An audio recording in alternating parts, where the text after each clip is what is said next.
नमस्कार मित्रों, फटाफट और सुपरफास्ट वीडियोज़ में आपका स्वागत है।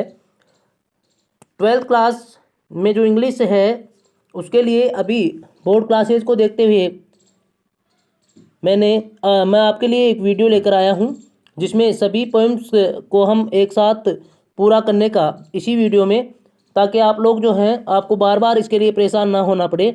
इसके लिए हम देखिए, पहली पोइम है, बिना कोई समय गंवाए हम चलते हैं सीधे अपने टॉपिक पर। और अपना जो बिंदु है, टॉपिक है, वो है अपनी जो पोएम्स हैं वो, उसके बाद में जो चैप्टर है वो इसके बाद में हम पढ़ेंगे। तो पोएम फर्स्ट जो है वो है माई मदर एट 66, जिसका मतलब हुआ 66 वर्ष की उम्र में, आयु में मेरी माँ।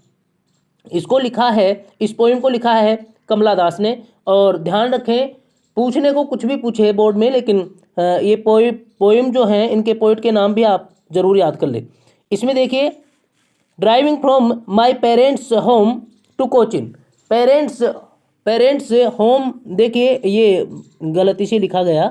ये जो पेरेंट्स है यहाँ, इसके बाद में है अपस्ट्रोफी, इसके बाद में है, पेरेंट्स से बाद में है, पेरेंट के बाद में नहीं है, पेरेंट्स के बाद में है ये apostrophe. Driving from my parents home to Cochin, इसके बाद में है लास्ट फ्राइडे मॉर्निंग। आई के बाद में है क्या, शा माई मदर बिसाइड मी। देखिए, गाड़ी चलाते हुए, गाड़ी में सवारी करते हुए, गाड़ी में जाते हुए कमला दास बता रही है, कमला दास के साथ उनकी माँ है जो गाड़ी में बैठी है उसी समय, और वो गाड़ी से जा रहे हैं। ये जो कमला दास है, कवयित्री जो है, पोइटेस जो है, पोइट जो है, वो जा रही है कोचिन जा रही है अपने माता पिता के घर से, और उनके साथ में है उनकी माँ। और माँ का हाल जो है उसको कमला दास ने अपनी इस पोएम में बयां करने का प्रयास किया है। क्या उसको महसूस होता है कमला दास को, उनको जो महसूस हुआ उन्होंने अपनी इस कविता में उसको लिखा है। तो बात यह है, driving from my parents home to Cochin last Friday, पिछले शुक्रवार की बात है, और उस शुक्रवार की मॉर्निंग की बात है, मॉर्निंग भी है इसके बाद में। Parents last Friday morning, I उसके बाद में है, I saw my mother beside me. Beside me का मतलब हुआ बाई द साइड, मतलब के बगल में, के पास में, के बगल में या के पास में, मतलब मैं अपनी माँ के पास में बैठी हुई थी। कवयित्री बता रही है, पिछले शुक्रवार की सुबह जब मैं कोचिन जा रही थी अपने माता पिता के घर से, तो गाड़ी में, कार में मेरी माँ मेरे बगल में बैठी हुई थी। अब देखिए, इसके बाद में है डोज, ये वाला देखो, ये है डोज। डोज का मतलब होता है, डोज यानी बी हाफ एस्लीप। डोज का मतलब होता है, मैं बताऊँ आपको, यहाँ इसमें बता देता हूँ, इसका मतलब होता है बी और हाफ एस्लीप, और इसका मतलब होता है ऊँघना। अपनी जो ये क्लास है फटाफट क्लास, इसमें बहुत ज़्यादा बातें हम नहीं कर पाएंगे, लेकिन आप इसे जल्दी से समझने का प्रयास करें। बी हाफ एस्लीप का मतलब होता है आधा सोया हुआ, इसे आप ऐसे ऐसे कह सकते हैं, समझ सकते हैं। और इसको आप हिंदी में कहेंगे ऊँघना, ऊँघना, ऊँघना, ऊँघना आप इसे कहेंगे। तो मतलब ऐसा हुआ कि उसमें जो है निस्तेज भाव से है वो, उसकी जो माँ है वो, उनमें ऐसे कोई मतलब जो बच्चे जैसे होते हैं वैसी कोई बातें नहीं हैं। वो अभी बूढ़े हो चुके हैं, और उनके बारे में बताया जा रहा है कि वो डोज। और उसके बाद में देखिए, ओपन माउथेड, इसका मतलब हुआ, ओपन माउथेड का मतलब हुआ मुंह उनका जो है वो खुला हुआ है। हर फेस असेन लाइक, एसन बोलेंगे इसको, हर फेस उनका चेहरा, उनका मतलब उसकी माँ का चेहरा जो है वो अशेन लाइक, अशेन का मतलब होता है पेल, पीला, निस्तेज जिसे कहेंगे वो, like that of A corps, like that of A corps, मतलब लाइक का हुआ यहाँ की तरह, के जैसे, और that of A corps, corps का मतलब होता है डेड बॉडी। इसे मैं कहूँ, इसे कॉर्प्स को कहते हैं आप डेड बॉडी, डेड बॉडी मतलब हुआ मृत शरीर, DEADBODY, डेड बॉडी, इसका अर्थ होता है मृत शरीर, जो मर गया, मतलब जिसे लाश आप कहेंगे। तो वो वैसा उसका चेहरा दिखाई दे रहा है। एंड रियलाइज्ड विद पेन, और इसको मैंने दर्द के साथ महसूस किया। मतलब आप एक बार कोर्स तक देख लें, कोर्स जो है वो डेड बॉडी होता है, निर्जीव शरीर होता है, लाश होता है। यहाँ तक मान लीजिए अपना ये एक्सट्रैक्ट एक हो गया है। इसके बाद में देखो एंड रियलाइज्ड विद पेन, और दर्द के साथ ऐसा महसूस किया, रियलाइज महसूस किया विद पेन दर्द के साथ, that she was as old as she looked, वह उतनी ही बूढ़ी हो गई थी जितनी वह दिखाई देती थी। मतलब जैसा उसका चेहरा उसकी कवियत्री की माँ का चेहरा जो दिख पा रहा था, वास्तव में वो उतनी ही बूढ़ी हो भी चुकी थी। और उसके बाद में क्या है, बट सुन, लेकिन जल्दी ही, put that thought away, put away का मतलब क्या हुआ, दूर हटाना, दूर करना। थॉट का मतलब यहाँ है विचार, उस विचार को दूर करने के लिए जल्दी ही, एंड लुक्ड आउट, उस विचार को दूर करने के लिए, and looked out at young trees, छोटे छोटे पेड़ पौधों को, यंग आप कहें युवा, युवा मतलब यहाँ छोटे छोटे छोटे छोटे छोटे जो पेड़ पौधे हैं उनको देखने के लिए, मतलब उनको देखने लगे कि भाई अपना ध्यान जो है अपनी माँ से, उसकी माँ से हटाया जाए, और वो बाहर देखने लगी। कैसे हैं वो, स्प्रिंटिंग, स्प्रिंटिंग हैं पेड़ पौधे। और स्प्रिंटिंग का मतलब यहाँ हुआ क्या, रेसिंग फास्ट, तेज गति से दौड़ते हुए। स्प्रिंटिंग का अर्थ हुआ रेसिंग फास्ट, मैं लिख देता हूँ। स्प्रिंटिंग का मतलब हुआ रेसिंग फास्ट, और रेसिंग फास्ट का मतलब आप समझ गए हैं क्या, रेसिंग फास्ट का मतलब हुआ तेज गति से दौड़ते हुए। रेसिंग फास्ट स्प्रिंटिंग को कहेंगे। तो जो छोटे छोटे पेड़ हैं, जो युवा पेड़ हैं, वो तेज गति से दौड़ रहे हैं। जब वाहन आगे चलता है तो पेड़ पीछे की ओर भागते हुए दिखाई देते हैं। एक बात यहाँ ये भी है, the merry children spilling out, merry का मतलब हुआ यहाँ हैप्पी, मैरी का मतलब यहाँ है हैप्पी, मतलब खुश, मतलब प्रसन्न चित्त। प्रसन्न चित्त जो बच्चे हैं वो स्पिलिंग आउट, स्पिलिंग का मतलब हुआ moving, moving out, spilling out यानी मूविंग आउट, वो अपने घर से बाहर जा रहे हैं, मूविंग स्पिलिंग आउट। इसके बाद में देखिए ऑफ दियर होम्स है, अपने घरों के बाहर निकल रहे हैं, वो बच्चे अपने घरों से बाहर जा रहे हैं। यहाँ तक एक बार इसको फिर समझे, ये स्पेलिंग आउट होम्स। इसके बाद में हम अगला भाग पढ़ेंगे। तो आप यहाँ तक समझ गए होंगे कवित्री की हालात कैसे हैं, कैसे वो समझ पा रही है। उसके बाद में देखिए जल्दी थोड़ा ये जो अपनी क्लास है इसको जल्दी जल्दी पूरा करने के प्रयास में इस बात का ध्यान रखें, ये जो क्लास है वो जल्दी हम इसलिए कर रहे हैं कि अभी जो बोर्ड क्लासेज हैं, बोर्ड की परीक्षाएं जो हैं वो नज़दीक हैं और आपका ज़्यादा समय बर्बाद नहीं हो, उस स्थिति को देखते हुए इसे हम जल्दी करने का प्रयास कर रहे हैं। इसके बाद में देखिए but after the airport's security check, but after the airport's, airport के सिक्योरिटी चेक, जो जांच वाला काम होता है एयरपोर्ट पर, उसके बाद में मतलब ये हुआ हवाई अड्डा जो है, हवाई अड्डे पर जांच की जाती है, और जहां जांच की जाती है वो जो कार्य है उस काम के बाद क्या हुआ वो देखिए, security check standing a few yards, a few का मतलब होता है कुछ, ए फ्यू का मतलब होता है कुछ, और यार्ड्स का मतलब होता है गज, कुछ गज की दूरी पर, कुछ गज की दूरी पर खड़े होकर के फिर से इसके बाद में क्या हुआ, away I looked again at her wan pale, ये वैन जो है ये भी पीला होता है, मतलब पीला, पीला का मतलब यहाँ समझिए, यहाँ जो पीला है इसका मतलब हुआ कलरलेस, पीला वैन पीला, और इसका मतलब हुआ कलरलेस, COLOURLESS, कलरलेस, और इसका मतलब हो गया फीका, फीका भी आप इसे कह सकते हैं, रंगहीन भी आप इसे कह सकते हैं। Wan pale as a late winter's moon, जिस प्रकार से लेट का मतलब देरी से होता है आप जानते हैं, विंटर्स मतलब सर्द ऋतु का जो मून है, चंद्रमा है, जब वो गुजरने वाला होता है, गुजरती जो सर्द ऋतु है उसका जो चंद्रमा है, गुजरती सर्द ऋतु का चंद्रमा है, उसकी तरह ये लग रहा है, उस अपनी माँ का चेहरा लग रहा है। और एक बात और ध्यान रखें, ये जो पेल है मतलब इसका अर्थ हुआ पीला। अब ये पीला जो है, पीला वर्ड, इसके लिए देखो थोड़ा सा आप समझने का प्रयास करें, पीला चेहरा कब हो जाता है, जब स्थिति अपनी जो है ऐसी नहीं हो कि हम जो है हर चीज़ को, मतलब बीमार जैसी अवस्था हो तो शरीर पीला होता है, बीमारी हो रही है, डर के मारे भी शरीर और चेहरा पीला हो सकता है, बुढ़ापे की एज में चेहरा पीला हो सकता है, और जो है जब आदमी मरणासन्न हो, मरणासन्न का मतलब जब मौत निकट हो तो भी चेहरा पीला हो सकता है। इन स्थितियों में चेहरा जो है वो पीला हो सकता है। इसके बाद में देखिए I looked again at her wan pale as a late winter's moon. यहाँ से प्रश्न हो सकता है, प्रश्न बन सकता है लेट विंटर्स मून से उसने कंपेयर की है अपने माँ के चेहरे की। And felt that old familiar एक, फैमिलियर का मतलब होता है नोन, नोन का मतलब जानकार, मतलब परिचित, एक का मतलब होता है पेन। जो पेन अब यहाँ आपने देखा होगा, शायद पेन आया था अभी, पेन आया था, ये यहाँ आया था पेन। तो पेन, पेन और एक सिमिलर है, मतलब सिमिलर वर्ड्स हैं ये। फैमिलियर का मतलब होता है नोन, जाना पहचाना, परिचित।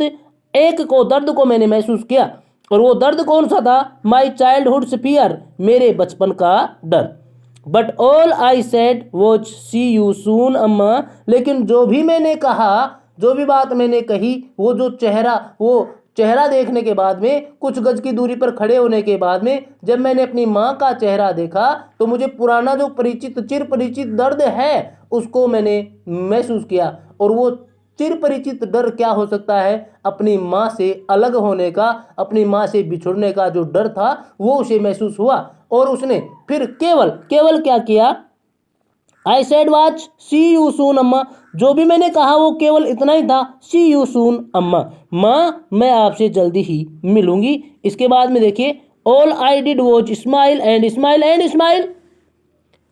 ऑल आई डिड, जो भी मैंने किया वो क्या था? मैं मुस्कुराती रही, मुस्कुराती रही और मुस्कुराती ही रही। ये पोइम नंबर 1 है अपनी। स्प्रिंटिंग मैंने आपको बताया क्या?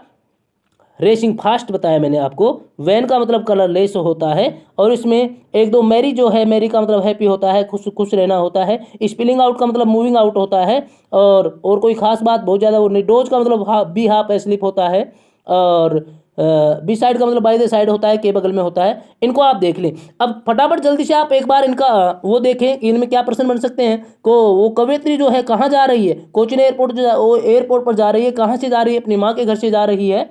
और उसकी माँ कहाँ है? उसके बगल में बैठी हुई है। उसकी माँ के हालात कैसे हैं, स्थिति कैसी है, उसके बारे में आपने जान ही लिया है। ऐसे छोटे छोटे प्रश्न जो मल्टीपल चॉइस क्वेश्चंस जो आपके पूछे जाएंगे वो ऐसे इस प्रकार से बन सकते हैं, छोटे बड़े प्रश्न बन सकते हैं। आप जल्दी से इनको तैयार कर लें। इसके बाद में देखिए, समय ज़्यादा हो चला है, इतना लंबा समय आपको नहीं लगाना है। मैं इसके बाद में दूसरी पोइम जो अपनी है उसको लेकर आता हूँ, और दूसरी पोइम जो अपनी है इसको हटा देता हूँ एक बार। ये जो दूसरी पोइम है अपनी, lesson 2, an elementary school classroom in a slum. आप देखिए, एलिमेंट्री का मतलब होता है प्राथमिक। एक प्राथमिक स्कूल है और उसका क्लासरूम है, और वो कहाँ है? इन ए स्लम। स्लम का मतलब होता है मित्रों गंदी बस्ती। स्लम का अर्थ होता है गंदी बस्ती। तो गंदी बस्ती में जो है एक प्राथमिक विद्यालय, इसे आप ऐसे कह सकते हैं, गंदी बस्ती में एक प्राथमिक विद्यालय, ये इसका हिंदी हुआ। फार फार फ्रॉम गस्टी वेव्स, इसे पढ़िए, देखिए देखिए, ये रहा। और इसके पोइट जो हैं स्टेफन स्पेंडर हैं। ये सन वगैरह तो ये तो आपको याद नहीं भी रखें तो कोई ज़रूरी नहीं है, लेकिन मैंने जैसे आपको पहली पोइम में बताया था ठीक वैसे ही आप इतना ज़रूर याद रखें, ये पोइम के बारे में, पोइट के बारे में पूछ सकता है। गश्ती का मतलब होता है क्या? स्टोर्मी कहते हैं इस गश्ती को। ये जो गश्ती है इसको आप स्टोर्मी भी कह सकते हैं। स्टोर्मी का मतलब होता है तूफानी। Far far from gusty waves these childrens faces. देखिए, आपको मैं पहले बता दूं, ये जो पोइम है वो गंदी बस्ती में जो बच्चे पढ़ रहे हैं वहाँ के प्राथमिक स्कूल के जो कक्ष हैं उनकी स्थिति कैसी है उसके बारे में इस पोइम में बताया गया है। ये वास्तव में ये जो बच्चे हैं ये उस गंदी बस्ती से बाहर नहीं जा पाते हैं। प्राकृतिक साधन संसाधन जो भी हैं उनका सही से यूज नहीं कर पाते हैं, उनको सही से काम में नहीं ले पाते हैं। और इसलिए इस पोइम में पोइट ने सुझाया है कि उन्हें वास्तव में बाहर का वातावरण दिखाया जाना चाहिए ताकि वो अपना अपना विकास सही से, उन बच्चों का विकास सही से हो सके। इसीलिए आया है क्या? फार फार फ्रॉम गस्टी वेव्स, मतलब ये हुआ जो लहरें हैं वो लहरें कैसी हैं? देखिए यहाँ कैसी हैं लहरें? गस्टी। गस्टी का मतलब मैंने बताया आपको क्या? स्टोर्मी। स्टोर्म का मतलब होता है तूफान। वेव्स का मतलब लहरें। जो समुद्री लहरें हैं वो इन बच्चों से काफ़ी दूर है, फार फार है मतलब बहुत ज़्यादा दूर है। और क्या? दीज चिल्ड्रंस फेसेज, इन बच्चों के चेहरे इन बच्चों के चेहरे इन बच्चों के चेहरे उनसे बहुत ज़्यादा दूर है। इसके बाद में देखिए, अब इनके चेहरे कैसे हैं? Like rootless weeds. Rootless, root का मतलब होता है जड़, रूटलेस का मतलब हुआ जड़हीन, यानी बिना जड़ वाले। रूटलेस, विदाउट रूट्स, इसे आप कह सकते हैं। वीड्स का मतलब हुआ खरपतवार, वीड्स का मतलब होता है खरपतवार, इसे कहते हैं आप। तो ये तो हो गया रूटलेस का मतलब विदाउट रूट, बिना जड़ वाले, और वीड्स का मतलब हो गया अपना क्या? खरपतवार। इस खरपतवार को भी आप कहते हैं यूजलेस। जो ट्रीज हैं, जो प्लांट्स हैं, उन्हें आप कहेंगे खरपतवार। मतलब जो पौधे ऐसे हैं जिनको हम काम में नहीं लेते, वो होते हैं खरपतवार। The hair torn round they are pallor. Pallor का मतलब वही क्या? पीला, जो मैंने अभी आपको बताया था पहली पोइम में। ये जो पेलर है, पीलीमा लिए हुए हैं, उनके इनके चेहरे जो हैं, इनके बाल जो हैं, वो कैसे हैं? देखिए, वो इनके बिखरे हुए हैं। The hair torn torn round their pallor. Torn round का मतलब है चारों ओर जो है फैले हुए हैं और बिखरे हुए हैं। पेलर का मतलब हुआ है क्या? यहाँ क्या है पेलर का मतलब? पेलर का मतलब हुआ पेल फेसेज, पेल फेसेज, और पेल फेसेज का मतलब होता है पीले चेहरे। तो ये जो बच्चे हैं, वो उनके बाल जो हैं, वो उनके चेहरे कैसे हैं? देखिए यहाँ बता दिया गया है। उनके बाल कैसे हैं? वो बिखरे हुए हैं। द टाल girl with her waked down head. अब एक लंबी लड़की का वर्णन यहाँ किया गया है। द टाल गर्ल, एक लंबी लड़की है, और वो कैसी है? With their waked down. Waked down का मतलब है यहाँ दबा हुआ, बोझ से दबा हुआ। वेक्ड डाउन का मतलब है बोझ से दबा हुआ। और यहाँ क्या बोझ हो सकता है? आप सभी जानते हैं, आपने पढ़ा होगा। वेक्ड डाउन का मतलब है ऐसा बोझ जो एक लड़की के लिए नहीं होना चाहिए, एक लड़के के लिए नहीं होना चाहिए, एक छोटे बच्चे के लिए नहीं होना चाहिए। ऐसी चिंताओं से जो प्रकृति से काफी दूर है, ऐसी चिंताओं से युक्त उनका चेहरा है जो दबा हुआ है, उनका जो सिर है वो दबा हुआ है। ऐसी स्थिति है स्टाल गर्ल की। डाउन हेड, उसका जो सिर जो है वो झुका हुआ है। The paper seeming boy. Paper seeming का मतलब हुआ क्या? लुकिंग वेरी थीन, कह सकते हैं आप इसे। लुकिंग वेरी थीन, थीन मतलब बहुत पतला दिखाई देने वाला है। कैसा? The paper seeming boy, paper के समान, कागज के समान दिखने वाला, मतलब बहुत ही दुबला पतला, इसे आप कह सकते हैं। कागज की तरह बहुत ही दुबला पतला। और क्या है? विद रेड आइज, चूहे की आंखों वाला।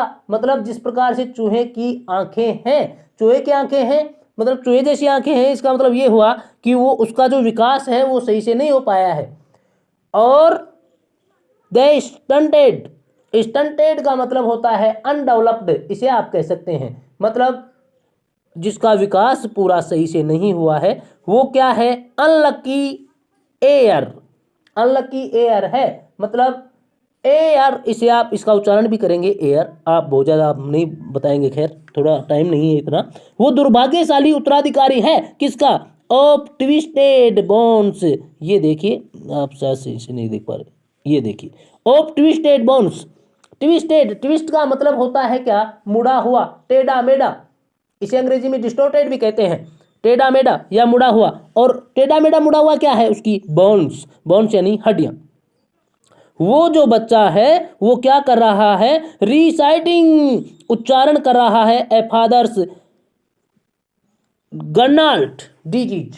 फादर्स अपने पिताजी का, और इसका सॉरी गन्नाल्ड नहीं, नाल्ड बोलते हैं इसको शायद, हाँ नाल्ड ही बोलते हैं इसको। नाल्ड, इसमें ये जी जो है साइलेंट रहता है। नाल्ड डिजीज, डिजीज का मतलब हुआ बीमारी। ये जो उसकी बीमारी है उसका वर्णन कर रहा है। हिज लेसन, अपना पाठ फ्रॉम हिज डेस्क, अपनी मेज से उसका उच्चारण कर रहा है, अपनी मेज से पढ़ रहा है। मतलब उसकी अब जो मेज है जहाँ वह बैठा है, वास्तव में वो अपना पाठ नहीं पढ़ रहा है, वो अपने अपने पापा की, अपने पिताजी की, अपने विरासत की जो बीमारियां उसे मिली है ना, उसका उच्चारण वो कर रहा है वहाँ से। यहाँ तक आप इसे पढ़ लीजिए। चलिए, मैं आशा करता हूँ यहाँ तक आपको समझ में आया होगा। इसके बाद में देखो, नॉन स्टॉप चलते जाइए। At back of the dim class one unnoted sweet and young. आपको सही से दिख पा रहा है क्या? हाँ, ये देखिए, at back of the dim class dim का मतलब हुआ अंधकार, अंधेरे से युक्त, डिम कहते हैं मतलब जहां देख पाना, स्पष्ट देख पाना संभव नहीं है, वो होता है डिम। धुंधला, कम रोशनी वाला होता है डिम। अननोटेड, अननोटेड का मतलब हुआ, यहाँ देखिए ये डिम क्लास है, आपको नहीं दिख रहा होगा, डिम क्लास, धुंधली क्लास में वन अननोटेड। अननोटेड का मतलब होता है नोट नोटेड या नोट नोटिस्ड, जिस पर ध्यान नहीं दिया गया हो। वो बच्चा स्वीट एंड यंग, जो बहुत बहुत प्यारा प्यारा सा है, यंग है, छोटा सा है, यहाँ यंग को आप छोटा सा भी कह सकते हैं, छोटा सा प्यारा सा बच्चा है जो उस अंधेरे कमरे में, क्या है, at back of dim class, उस अंधेरे कमरे में वो बच्चा, कौन सा बच्चा जिस पर ध्यान नहीं दिया गया है, वो स्वीट है और यंग है। His eyes live in a dark dream, his eyes उसकी आंखें, उसकी आंखें एक सपने में रहती हैं, या आप इसे ऐसे कहें कि उसकी आंखों में एक सपना है, उसकी आंखों में एक सपना दिखाई देता है। His eyes live in a dream of squirrel's game, squirrel's game मतलब गिलहरी के खेल का उसकी आंखों में एक सपना है। In the tree room other than this, tree room other than this, other than this का मतलब हुआ इस कमरे में जिसमें वो बैठा है ना, इसके बजाय वो ट्री रूम में, ट्री रूम का मतलब होता है वो जगह जहां एक ट्री में रूम हो जाए। ट्री में रूम होने का मतलब ये हुआ, ट्री में जो जगह होती है, जो तना होता है ट्री का, वो जो खोखला भाग होता है, वहां गिलहरी का जो खेल है, उस खेल के लिए ये बच्चा चाहता है कि ये वहां खेले, उस गेम को देखे, किसको, स्क्वेल्स गेम को। In the tree room other than this, other than this का मतलब हुआ इसके बजाय, किसके बजाय, इस अंधेरे कक्ष के बजाय। तो ये अपना ये दूसरा भाग था। फिर से मैं आशा करता हूं कि यहाँ तक आप समझ गए होंगे। यहाँ प्रश्न कैसे पूछ सकता है, देखिए ये जो मल्टीपल क्वेश्चंस हैं आपके, सीधी सी भाषा में कहूँ तो ये जो एबीसीडी वाले हैं, जो ABCD वाले हैं, वो प्रश्न भी यहाँ से आ सकते हैं कि ये स्थिति कैसी है, यहाँ बच्चे कैसे हैं, क्या कर रहे हैं, वो ये लड़की क्या कर रही है, उनके चेहरे कैसे हैं, उनके बाल कैसे हैं, वो, और इसके बाद में उसकी चूहे जैसी आंखें हैं, वो कागज जैसे दिखने वाला है, कैसा दिखने वाला है, कागज जैसा है। तो ऐसे इस प्रकार से प्रश्न भी पूछ सकते हैं। वो उत्तराधिकारी है, दुर्भाग्यशाली उत्तराधिकारी है, क्यों है, कैसे है, इसके बारे में भी आपसे प्रश्न पूछ सकता है। इस प्रकार के प्रश्नों को आप हिंदी में नहीं बल्कि इंग्लिश में याद कर लें, थोड़ा सा आप इनको जल्दी जल्दी देखें। चलिए, on sour cream walls donations Shakespeare's head cloudless at dawn, इसको थोड़ा सा समझिए, बहुत बड़ी बात है यहाँ, खैर आप जल्दी से समझने का प्रयास करें। On sour cream walls, sure का मतलब ये तो यहाँ ऐसा तो है नहीं कि इसका अर्थ यहाँ खट्टा है, इसका मतलब यहाँ ये हुआ कि ये बुरी लगने वाली जो वॉल्स हैं, वो बुरे लगने वाले क्रीम के रूप में जो वॉल्स हैं, जो दीवारें हैं, on sour cream walls donation Shakespeare's had, इसका मतलब हुआ क्या, जो बुरी लगने वाली है, बुरी लगने वाली है मतलब जो अच्छी नहीं है, जो सुहावनी नहीं है, वो क्रीम रंग की जो वॉल्स हैं, क्रीम रंग की जो दीवारें हैं, वहाँ और क्या है, डोनेशंस मतलब दान में दी हुई वस्तुएं हैं, शेक्सपियर्स हेड, इसका मतलब ये हुआ वहाँ शेक्सपियर का हेड है, हेड का मतलब चित्र है, चित्र का मतलब एक फोटो है, एक तस्वीर है, जो इन बुरी लगने वाली अप्रिय दीवारों पर टंगी हुई है। डोनेशंस मतलब जो दान में दी हुई चीज़ें हैं वो भी वहाँ हैं, शेक्सपियर की जो फोटो है, जो तस्वीर है, वो भी वहाँ है। इसके बाद में देखो, क्लाउडलेस एट डॉन, डॉन का मतलब होता है उषा काल, उषा काल कहते हैं बिफोर राइजिंग द सन, सूर्य के उदय होने से पहले का जो समय होता है, अर्ली मॉर्निंग कहते हैं इसे आप, बिफोर द सनराइज, सूर्य जब उगता है उससे पहले का जो समय होता है उसे आप कहते हैं उषा काल, या भोर का समय भी इसे कहा जाता है। तो ये जो समय है अब है, जिस समय बातें हो रही हैं, क्लाउडलेस एट डॉन। अब देखिए आगे, सिविलाइज्ड डोम राइडिंग ऑल सिटीज, सिटीज सभी शहरों के ऊपर, यहाँ बात अब दूसरी आ गई है, वहाँ जो ये जो दीवारें हैं, यहाँ पर ये वस्तुएं हैं, ये सब अप्रिय लग रहा है, अप्रिय लगने वाली दीवारें हैं। और वहाँ पर ये जो शेक्सपियर एक बहुत बड़ा नाम है इंग्लिश का, आप सब जानते हैं, आपने जान लिया होगा, आप समझ लें, ये बहुत बड़ा नाम है, लेकिन वहाँ उन दीवारों पर ये अप्रिय है, मतलब उनके जैसा ये नहीं है। क्लाउडलेस एट डॉन, और भोर का समय है, और उस समय क्या हो रहा है, सिविलाइज्ड डोम राइडिंग ऑल सिटीज, सिविलाइज्ड का मतलब हुआ जो सिविलाइज्ड हैं, इसका मतलब जो सभ्य समाज हैं उनके डोम यहाँ मतलब ऐसे समझे आप, उनकी जो संस्थाएं हैं वो राइडिंग ऑल सिटीज, सारे शहरों पर वो छाए हुए हैं, शहर के ऊपर, पूरे शहर के ऊपर वो छाए हुए हैं। मतलब उनके जो ये डोम है, डोम का मतलब होता है गुंबद, इसे आप गुंबद कहेंगे, गुंबद कह सकते हैं इसे आप। तो उनके जो गुंबद हैं वो सब शहरों के ऊपर, मतलब ये हुआ कि ये जो सिविलाइज्ड पर्सन हैं, जो धनी व्यक्ति हैं, आप सीधी बातों में समझें, जो धनी व्यक्ति हैं वो जो है धनी व्यक्ति वो इनसे ऊपर हैं, इन सभी चीज़ों से ऊपर हैं। और वो सिविलाइज्ड जो हैं वो पूरे शहरों में उनके जो गुंबद हैं, उनकी जो संस्थाएं हैं वो पूरे शहरों में बहुत ऊपर दिखाई दे रहे हैं। इसके बाद में देखिए ये क्या है, बेल्ट, बेल्ट फ्लोरी, बेल्ट का मतलब हुआ घंटियां, बेल, बेल ये जो बेल वर्ड है यहाँ, इसका मतलब हुआ घंटियां। अब घंटियां कौन सी, इसके बारे में थोड़ा सा और आगे देखना पड़ेगा आपको। बेल्ट फ्लोरी टायर ट्रोलाइज, ट्रोलाइज कहेंगे इसे आप, ट्रोलाइज का मतलब टायरल वो वैली है, एक घाटी है, इसे आप कहेंगे टायरोल, कहेंगे टायरोल वैली, मतलब टायरोल नामक की जो घाटी है वहाँ जो है ये घंटियाँ हैं। फ्लोरी मतलब फुल ऑफ फ्लावर्स, इसे आप कह सकते हैं, फोर्थ पॉइंट में भी पढ़ेंगे अपन ये, फुल ऑफ फ्लावर्स, फूलों से जो भरा हुआ है, तो वहाँ फूल हैं, घंटियाँ हैं और ऐसी घाटी है।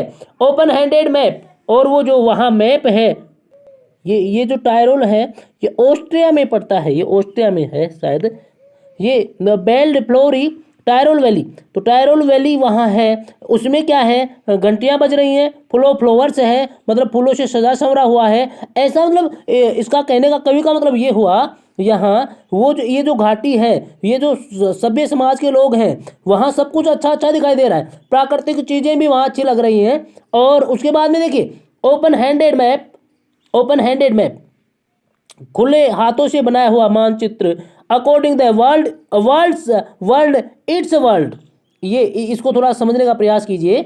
यहाँ ये जो संसार है, इस संसार को जो तानाशाह लोग हैं, जो बड़े बड़े लोग हैं, जो धनी लोग हैं, उनके अनुसार, उनकी इच्छा के अनुसार बनाया गया है। कहने का मतलब मेरा ये हुआ, ये जो बच्चे हैं ना, बच्चों इनके लिए ये संसार नहीं बनाया गया है, ये उन लोगों के लिए बनाया गया है। मतलब यहाँ देखिए अब जो अपना टाइम हुआ है, अभी आधा घंटा भी नहीं हुआ है, लेकिन अगर ये दूसरी पोइम को आधा पढ़ चले हम, लेकिन जो ऑफलाइन पढ़े हैं बच्चे वो जानते हैं, अगर यही पोइम घंटे, डेढ़ घंटे, 2 घंटे में होती, लेकिन सॉरी, मैं चाहूँगा आपके लिए इसको हम थोड़ा जल्दी करने का प्रयास कर रहे हैं। खैर चलिए, बातों में नहीं खोएं। According the world its world, वो अपना जो संसार बनाते हैं, मतलब ओपन हैंडेड मैप है यहाँ, उनका जो मानचित्र है, उनका जो काम है वो उनके अनुसार ही हो रहा है, नहीं कि इन बच्चों के अनुसार। एंड येट, और फिर भी, फॉर दीज मतलब इन क्या, चिल्ड्रन, इन बच्चों के लिए, these Windows note this map, ये जो खिड़कियां हैं, नोट दिस मैप, ये मानचित्र उनके लिए सही से काम नहीं कर रहा है। Their world where all their futures painted with a fog, fog का मतलब होता है धुंधला, वही जो मैंने आपको बताया था फोग अभी पहले भी।